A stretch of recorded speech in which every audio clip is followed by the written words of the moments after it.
Good evening. I am the narrator, and welcome to my parlor. Tonight's story is Yarns. The day drew to a close. Old Bert, farmer, and our boss dismissed us. We tended his cattle and toiled his fields, earning aches, pains, and a pittance. Methods of disposal varied. For me, it was the pub, where ale was poor but plenty. We stepped into his home with multiple rooms and walls. There I retrieved my coat, cap, and burlap sack from the rack in which they rested. He laid out his hand and dropped in my pittance. I clutched it, opened it, and counted coins to ensure I had not been cheated. I had not been. I then bid him and my fellow hands adieu as we dispersed for the evening. I knew them only from work. Where they went was of no interest to me. The farm faded behind me as I reached Kiln, the village proper. It was small, having only essentials, humble homes and humbler shops, all with wood exteriors and thatched, sloping roofs. My feet trudged along its cobblestone streets. They did not protest, however. The lamprey was near. Its sigil, betraying its namesake fish, shone in the dimming light. I hastened forth, opened its wooden door, and bid myself inside. It was, as always, as frayed as its regulars' clothes. Its fireplace flickered faintly, just enough to quell the growing cold. Wooden walls, a wooden floor, and a wooden ceiling. Oil lamps affixed to the corners. 4 windows on the other side of the door. 2 longer ones in the opposite walls. Musted. I fetched a stool before the keep in between his 2 regulars, Theodore and James. The keep filled a mug with rotgut and placed it before me. It was the sole drink he offered. I wasted no time in wasting my earnings, drowning the first in seconds. It was so poor, getting drunk was impossible, even in vast amounts. We made only token greetings, asked only token questions. Our days went well, we all asserted. We had no desire to speak, nor anything worth speaking of. This was our tradition, and we never saw it changing. We were incorrect. The keep had presented my 3rd mug. I was about to sip when the unexpected occurred. The door swung open. A gust of wind blew in. Startled, we turned our heads. In the doorway stood a man of average appearance, indistinguishable from us. We were surprised only as we had never before seen him. We were the only regulars, nay, the only clientele. He wore the same modest shirt, trousers, and work boots, just as faded, just as worn. He may have been foreign by our standards, but he was one of us. We beckoned him forth. "How are you?" the keep asked.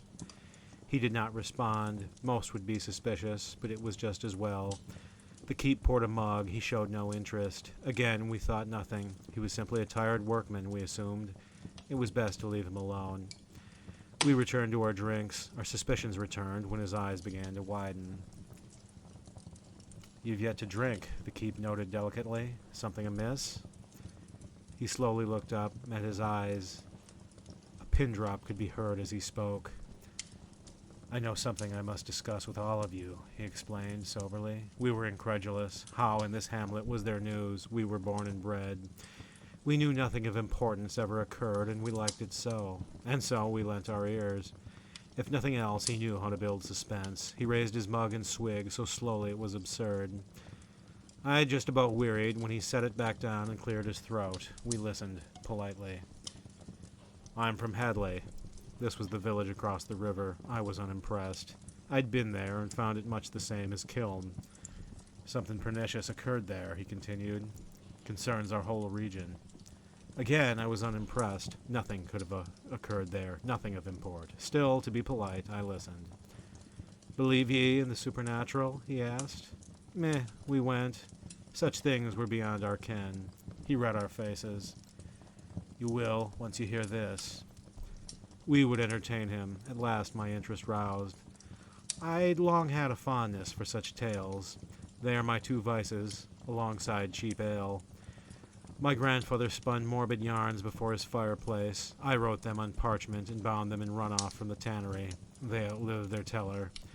Mind you, my appreciation has limits. These were just that, yarns for entertainment only. They couldn't possibly be real. Still, I would listen, eager to see if he was my grandfather's equal. That is, eager to be disappointed. "As you know," he began, Hadley is much like Kiln, and I am much like you. His tale occurred on a dark eve, much like this one, in an old decrepit pub, much like this one.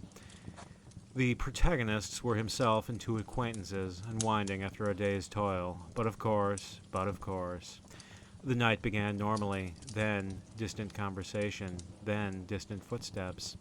At first, the protagonists dismissed both. Gradually, they began to feel they were being watched and followed, that their thoughts were being read. At last, they saw a vaporous form. I admired his effort. His story ended on a twist only he thought was clever. I foresaw it from the beginning and assumed the others did likewise. He then burst into a cackle. We were not impressed, though the keep was relieved when he paid for his ale. He then stood and tipped his hat. We waved as he turned and strode out into the night. By then the clock ticked 10 p.m., closing time. We commented on the stranger and his story, and speculated as to his origin and intent. Soon we saw it was a waste. We bid the keep adieu, rose and stepped out into the street. He then locked and bolted the door behind us and retired to his second-floor quarters. After sharing well wishes, we dispersed. I was keen to sleep. My mattress called me forth. My shack stood outside the village, 2 miles from the pub. I did not mind the distance. The quiet stroll was, in fact, my evening's second highlight. The moon and stars shone brightly. The wind blew gently on my coat. The pub had just faded from view when I was surprised. The man's story returned to my thoughts. It replayed with an intensity it had previously lacked. I tried to shrug it off, but it relented only by the time I reached the road. What's his name, anyway? I wondered. Curiously, he'd not said. More curiously, we'd not asked. Most curiously, I'd only then noticed. The cobblestone ended. The gravel began, bumpy and uneven, challenging both hooves and feet, regardless of the quality of their shoes. Buildings gave way to open fields and occasional trees, casting ill-defined shadows. The man in his story returned again, though subtly. The atmosphere thickened as it never had. Undeterred, I ignored it and proceeded. It was not my nature to be undone by faint inklings.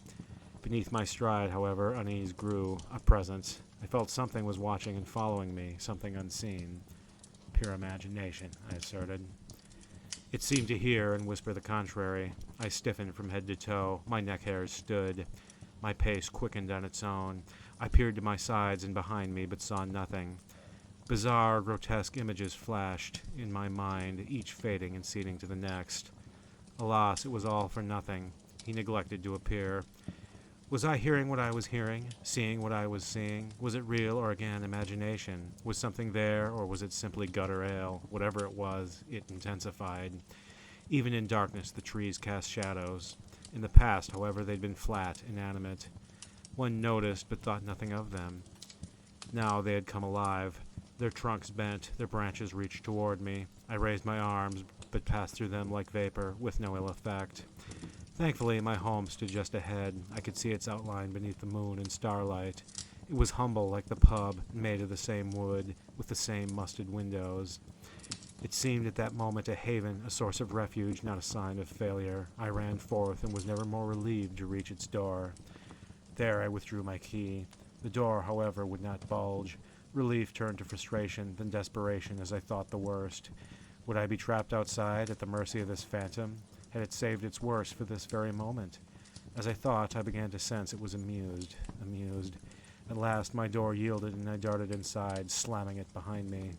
I then collapsed on my cot. I had feared my pursuer would follow me inside, so even my own home would offer no respite. To my great relief, it had not. I was alone. I struck a match and lit the lamp on my nightstand. It flickered faintly and I began to unwind.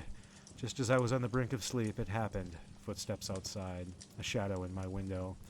I bolted upright and peered. One for the ages, yes?